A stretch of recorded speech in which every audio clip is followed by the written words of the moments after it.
Okay, I wanted to show you on the starter. There's just these two bolts, these two holes. I don't have the bolts with me.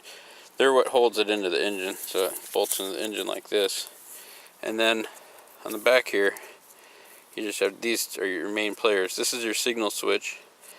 When you send 12 volts to this, this is hooked up to your battery. This is a positive lead goes to your battery.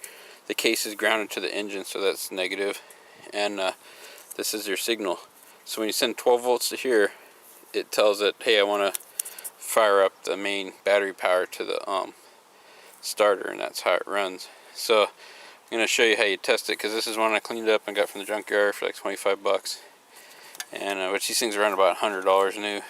And so I'm going to test it out. So let me pause the camera while I set this up and show you what I'm doing. Basically what I'm going to do, I'm going to hook up a jumper cable from my battery, positive lead here. I'm going to ground it, and then I'm going to run a jumper from here, and when I touch this, the motor should kick in and spin. And these will spin with a lot of torque, so you got to kind of be careful. Like if you have it up on a bench, it might jump off and slam on the ground, so you want to kind of watch what you're doing.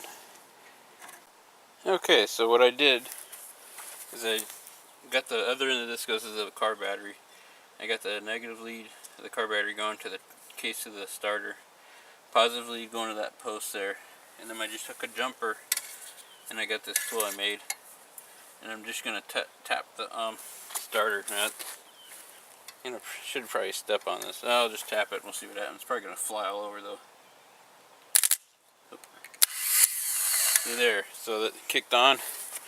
So I know that starter's good, so I want to test it before I put it in to find out it was bad. So and you saw how much torque it had, it flipped it over. So that's how you can test out your starter before you put it in your car.